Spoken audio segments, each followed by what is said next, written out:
What's up, everybody? John from Old Reading Farm. Sorry, this is actually Jimmy Neutron with this hair. What is going on? Sorry. Anyway, why is it like that? Sometimes it decides to agree with me and sometimes it doesn't. Anyway, John from Old Reading Farm here. Thanks for joining us. In today's video, we are going to talk about a mistake that I made, a regret that I have regarding my sawmill. I know everybody's favorite topic. But before we get into that, so my buddy Anthony dropped off a big load of wood chips over there because with all the rain, we've had a lot of ruts happening. But anyway, in with that wood chips was a bunch of these little log pieces. So I'm going to load them up and bring them down to the sawmill, and then we'll talk about that. Let's get started.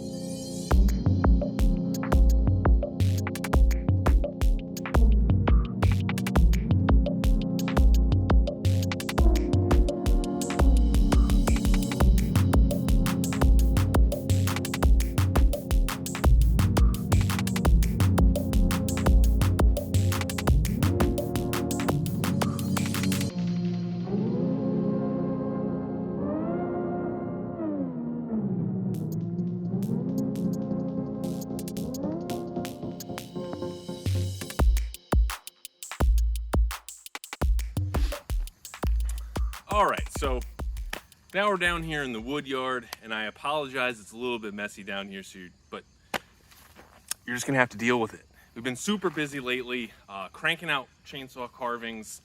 We had a great show yesterday. Catherine had an okay show doing just Old Reading Farm stuff. I did both Old Reading Farm and sawdust and sapwood yesterday, and today Catherine's doing that show to allow me some time to A, film this video, and B, do some more chainsaw carving. So I'm gonna try to do this real fast and in one take so that it's real nice and easy to edit so that I can get it up and I can get to work. Anywho, so the big regret. Now, what you see behind me here is our sawmill. It is a Woodland Mills HM122 with a 1 track extension. So that means I can cut a 16-foot, I think 2-inch or 6-inch log on it. And the HM122 is the smallest sawmill offered by Woodland Mills, and it's actually one of the smallest sawmills that you can get out there. But it's also one of the most economical. So a few reasons why I bought this sawmill was, we bought this property, so it's 40 acres, there's a ton of trees on it. We were gonna need to cut down trees anyway, and I was thinking in my head, like, wouldn't it be great if we could use a sawmill to mill our own lumber? Because we were also looking at fencing in some areas, and this would be great for cutting wood fences. So the HM122 can cut a log that is 22 inches in diameter, which is actually a pretty big log. When I saw that 22 inches, I was like, oh, that's perfect. That'll be great, because I was looking at all of the trees around us, like this oak right here, even trees like this oak right here, those are less than 22 inches. I can cut them pretty easily. So this guy right here, this pine, he's, I think, a little bit bigger than 22 inches. So the problem is the HM122 can cut a log that's 22 inches in diameter, but the space between the guides is 17 inches. So I know what you're probably thinking. John, what the hell are you talking about? These are the two guides that I'm talking about, these blocks right here. So there is a roller guide in the back of each of these, and there are 2 solid metal pieces on the top and bottom of this.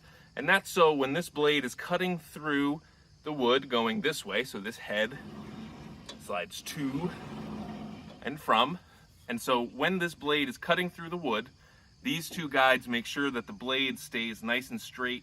It doesn't go down and up, and it doesn't get pushed back too far with these roller guides. This is actually the biggest board that you can possibly cut. So while you can cut a 22-inch log here, that doesn't mean that you can cut a 22-inch cant. So this is the biggest board that you can cut. It also only goes up so far. But if you have a 22-inch thick log, you can put it on here. But man, it is a pain in the neck to roll it around on here. and you gotta, you know, move this back and forth.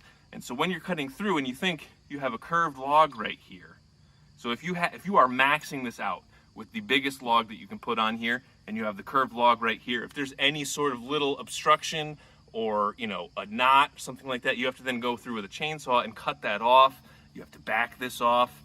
It's a whole production, and it's very difficult. It's not impossible by any means, but it is a pain in the butt. And I know what you're probably saying now. John, you said all the trees on your property are, you know, less than 22 inches. Why are you worrying about it? So the problem that I ran into, most of them are hardwoods. I have very few softwoods, 99% oak and maple. I know there's one big giant, you can probably see it right behind me, eastern white pine. But other than that, you know, oak, maple, I mean, there's some dead ash trees. I had mixed in with a little bit of cedar, but oak and maple, baby. Oak and maple farms, that's what it should have been. But so what I found when I was trying to build my first few structures with oak and maple, it is so heavy that it makes it really difficult to build things. So I was like, man, it would be really nice if I could get some softwoods. So I started calling around to a bunch of different log companies and like basically tree cutting services in town. So I found this one guy, his name's Anthony. He's a great dude, and he tells me what he's got, and he brings it, and he's honest, and that goes a long way.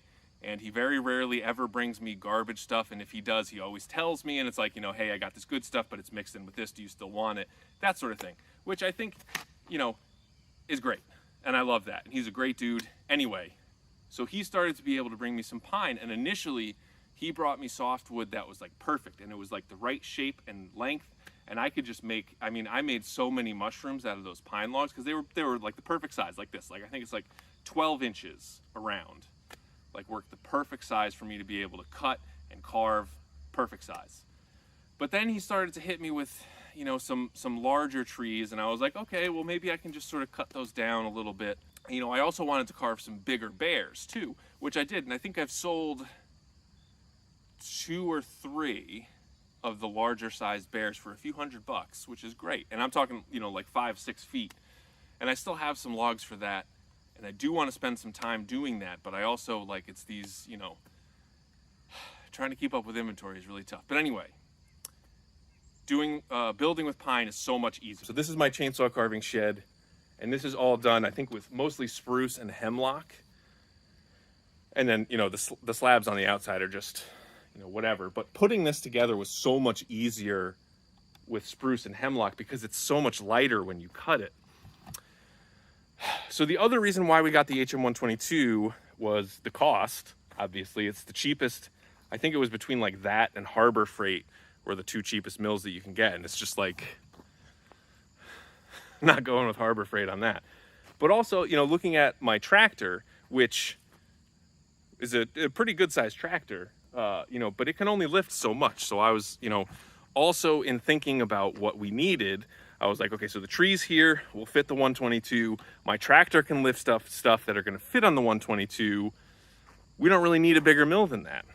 You know, especially if I was just going to use it for building around here. I'm cutting 2x4s and 4x4s, you know, maybe 2x6s or whatever, but, you know, nothing like crazy. I'm not going to be making barn beams or, you know, timber framing anything. So this should be fine. And it was fine. And it has been great. I have had no problems with this thing. Love it. I did knock it off the tracks once, but that was a mistake. There was something blocking the path on the rails, and so now there's a dent in the water tank. But it's okay. Anyway, now we come to the crux of the problem, right? Now I have all these big giant logs, and we even were able to buy me a big chainsaw. I got the 372 XP from Husqvarna. But, you know, we have tulip logs like this that are just gigantorific, and they won't fit on my mill. So, why is this a problem, John? Well, it's not really a problem. But here's the thing. Woodland Mills announced about a week ago that they are releasing a new sawmill called the HM136 Max. Now, their current biggest sawmill is the HM130 Max. And so the 130 has a maximum cut width of 30 inches. And now, so mine is actually 17 inches. So 30 would be a pretty good upgrade, but 36 is an even bigger, better upgrade. And so the pondering that I have is two things. One, well, first of all, I do not regret buying that sawmill at all. That thing is a workhorse and it's done a great job for me over the years, 2 years. But we have access to all of these logs. Even though the big slabs that I showed you over there, it was difficult to get enough workable material because I had to keep turning it, and like cutting with the chainsaw just took forever. So it would be helpful to have a bigger mill. But also, you know, we have 40 acres here. We have the opportunity to maybe make that work for us if we also have a bigger mill where we could then mill larger logs, and in turn we could let them dry, we can give them space to dry, and then maybe we can sell some slabs, man. And the other good thing about this is Anthony is on board with potentially being a partner here. And so he does a lot of work in neighboring towns, and obviously I would never need to purchase wood. So the one problem that we have is time, you know, because I don't have time to, you know, because I think this was the original area back over here that I had talked about putting our sawmill in. I eventually landed on putting it over there, but you know, that's a spot. But so the other issue is, you know, we can afford the sawmill. It's about 2.5 times the cost of the other sawmill that we got. But I mean, it's going to be more than double the cutting width, because my max cutting width on this one is 17 inches. This one is 36. And, you know, while I will not be able to lift up an 8-foot long, 30-inch wide oak log, I can certainly roll it. But so the big problem that we're going to have here is time, because honestly, we can afford to buy this sawmill. You know, both Catherine and I work really hard, and we are making some pretty good money with the chainsaw carving. And I think this is also an opportunity to make more money, you know, because we have access to the logs. And the good thing about Anthony is that he is willing to be a partner in this. Now, the thing that I don't need is I don't need his cash. What I do need is I need his time, because like I said, this is the original area that we were going to put our mill in. I think this is going to be the right area, either over here or somewhere over here. And I don't have time to cut down these trees. And the other problem, which I actually didn't mention in my original plan in buying the sawmill, is that if I cut a tree down on my property, I don't know what is going on with my hair. Why am I so obsessed with my hair? Anyway, if I cut a tree down on my property, I then have all the branches and all that nonsense to deal with. When Anthony brings me logs, I just get the logs. I don't have to deal with the brush. I don't have to deal with the wood chips. I don't have to deal with anything like that. So my thought process is, you know, if we foot the bill for the mill and we get it here, you know, he could be a partner in this by basically bartering the cost of his labor and his machinery to help set up the place for it. And then in exchange, you know, he just wants to be able to make his money back.